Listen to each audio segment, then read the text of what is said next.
അപ്പോൾ നിനക്ക് അടിക്കാനും അറിയാമല്ലേ എന്ന് ആളുകൾ തിരിച്ചു ചോദിച്ചു പോവാണ്. കണ്ണ് ഇറക്കിക്കൊണ്ട് തിലക് വർമ്മ ചിരിച്ചുകൊണ്ട് ഗ്രൗണ്ടിൽ നിന്ന് ഇറങ്ങിപ്പോവുകയും ചെയ്തു. 16 പന്തിൽ നിന്നും 44 റൺസ് ഒരു ഇന്നിങ്സ് അല്ല, ഒരു സ്റ്റേറ്റ്മെൻ്റ് ആണ്.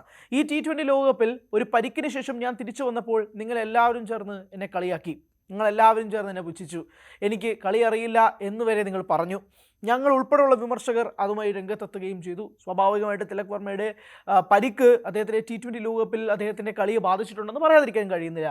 വളരെ സ്ലോ ആയിട്ടാണ് അദ്ദേഹത്തിൻ്റെ ഇന്നിങ്സ് ബിൽഡ് ചെയ്തുകൊണ്ട് പോയത്. പക്ഷേ ഇന്നത്തെ കളി ആദ്യ പന്ത് മുതൽ തന്നെ തൻ്റെ 3ാം സ്ഥാനം ഇന്നറ്റ് 3 എന്ന പൊസിഷനിൽ നിന്നും മാറ്റിയ പാടെ തിലക് വർമ്മ കൃത്യമായ സ്റ്റേറ്റ്മെൻ്റാണ് ഇന്ത്യൻ കോച്ചിന്, മാനേജ്മെൻറ്റിന്, ക്യാപ്റ്റന് കൊടുത്തത്. ക്യാപ്റ്റനെ ഉറപ്പായിട്ടും അതനുസരിച്ച് തന്നെയാണ് തിലക് കളിക്കുകയും ചെയ്തത്. 16 പന്തിൽ നിന്നും 44 റൺസ് എന്ന സ്കോറിലേക്ക് തിലക് വർമ്മ എത്തിച്ചപ്പോഴേക്കും തിലകിന് അത് സാധാരണ കളിക്കുന്ന ഒരു ഇന്നിങ്സ് മാത്രമായിരിക്കാം. പക്ഷേ ഈ സ്റ്റേജിൽ, ഈ വേദിയിൽ, ഈ കളിയിൽ, സൂപ്പർ 8-ലെ 2ാമത്തെ മത്സരം എന്ന നിർണായക കളിയിൽ തിലക് അത് കളിച്ചിട്ടുണ്ടെങ്കിൽ അതിനൊരൊറ്റ ലക്ഷ്യമേ ഉള്ളൂ, എന്നെ വിമർശിച്ചവർ തന്നെ എന്നെ കൊണ്ട് കൈയടിപ്പിക്കുക എന്നുള്ള ലക്ഷ്യമാണ്. ആൻഡ് അതിൽ തിലക് വിജയിച്ചിരിക്കുന്നു. കൈയടികൾ, ഗംഭീരമായ ഇന്നിങ്സ് എന്നത് പറയാതിരിക്കാൻ കഴിയില്ല. ആദ്യ പന്ത് ബൗണ്ടറി, 2ാമത്തെ പന്ത് ബൗണ്ടറി, 3ാമത്തെ പന്ത് സിംഗിൾ. അങ്ങനെ എങ്ങനെ കളിക്കണമോ, എങ്ങനെയാണോ നിങ്ങൾക്ക് ഞാൻ കളിക്കേണ്ടത് അതേപോലെ തന്നെ ഞാൻ കളിച്ച് വെച്ചിട്ടുണ്ട് എന്ന് തിലക് വർമ്മ പറയുന്നൊരു സാഹചര്യം. കൈയടിക്കുമ്പോൾ തിലക് വർമ്മയ്ക്ക് വേണ്ടി മാത്രമായിട്ട് കൈയടിക്കരുത്. ഈ T20 ലോകകപ്പിൽ 0-0-0-15 എന്ന ഇന്നിങ്സുകൾ മാത്രം വെച്ചുകൊണ്ടിരുന്ന അഭിഷേക് ശർമ്മ 55 റൺസാണ് 30 പന്തുകളിൽ നിന്നും നേടിയെടുത്തത്. അതിനകത്ത് 4 4, 4 6, സ്ട്രൈക്ക് റേറ്റ് ഓഫ് 183.33 എന്ന ഗംഭീരമായ ഇന്നിങ്സ് കൂടി അഭിഷേക് ശർമ്മ കളിച്ചിട്ടുണ്ട്. അതുകൊണ്ട് എന്നെ വിമർശിച്ചവർ എനിക്കും വേണ്ടി കൈയടിക്കൂ എന്ന് അഭിഷേക് പറയുന്നു. 30 പന്ത്, അതായത് 5 ഓവറാണ് അഭിഷേക് എടുത്തിരിക്കുന്നത് തൻ്റെ 55 റൺസ് പൂർത്തിയാക്കാൻ. ഇനി വേറൊരാളും കൂടി ഉണ്ട് കേട്ടോ, സൂര്യകുമാർ യാദവ്.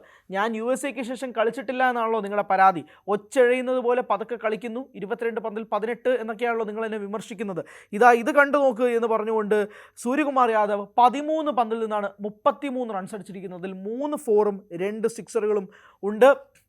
എന്തായാലും Hardik Pandya as A finisher ഗംഭീരമായിട്ട് തന്നെ വീണ്ടും ആവർത്തിക്കുന്ന കളിയിലേക്ക് വന്നു. സഞ്ജു സാംസൺ 15 പന്തിൽ നിന്നും 24 റൺസ്, അതാണ് പറയാനുള്ളത്. പക്ഷേ തിലക് വർമ്മയുടെ ഒരു 2.0 വേർഷൻ കണ്ടു. Abhishek Sharma is back on track. Suryakumar Yadav ball മിഡിലിൽ കണക്ട് ചെയ്യുന്നു. എല്ലാം കൊണ്ടും സന്തോഷം നിറഞ്ഞ ഒരു ഇന്നിങ്സ് ആണ് കാണാൻ സാധിച്ചത്. അതിൻ്റെ പണി വാങ്ങിയത് മുഴുവൻ സിംബാബ്വെ ബൗളർമാരാണ് എന്നതും പറയാൻ പറ്റില്ല. ഇംഗാരവ 4 ഓവറിൽ നിന്ന് 62 റൺസ് വഴങ്ങി, ഒരു വിക്കറ്റ് വീഴ്ത്തി. ബ്രാഡ് ഇവൻസ് 4 ഓവർ എറിഞ്ഞ് 52 റണ്ണ് വഴങ്ങി. സിക്കന്ദർ റാസ തന്നെ 3 ഓവറിൽ ഒതുക്കി. സിക്കന്ദർ റാസയ്ക്ക് കിട്ടിയ വിക്കറ്റ് ആവട്ടെ ഇഷാൻ കിഷൻ്റെ വിക്കറ്റും കൂടിയാണ്.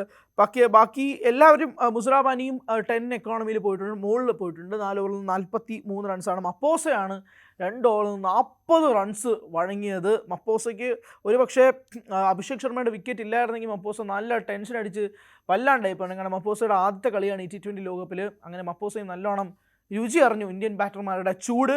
എല്ലാം കൊണ്ടും ഗംഭീരമായ കളി, ഫസ്റ്റ് ഇന്നിങ്സ് കളി. India is back. ഒരുപക്ഷെ അടുത്ത മത്സരം വെസ്റ്റ് ഇൻഡീസിനെതിരെയും കളിച്ച് ജയിക്കാൻ കഴിഞ്ഞാൽ obviously they'll be through to the semi finals. West ഇൻഡീസിനെയും കൂടെ പരാജയപ്പെടുത്തിയാൽ പിന്നെ കാൽക്കുലേറ്ററും വേണ്ട, ഒന്നും വേണ്ട, പിന്നെ നമ്മുടെ ടാലൻറ്റും സ്കില്ലും മാത്രം മതി എന്നത് തന്നെയാണ് ഇന്ത്യ ഇന്നത്തെ മത്സരം കൊണ്ട് ഉദ്ദേശിക്കുന്നത്. കൂടുതൽ വാർത്തകൾക്ക് News 18 Keralam YouTube channel subscribe ചെയ്യുക.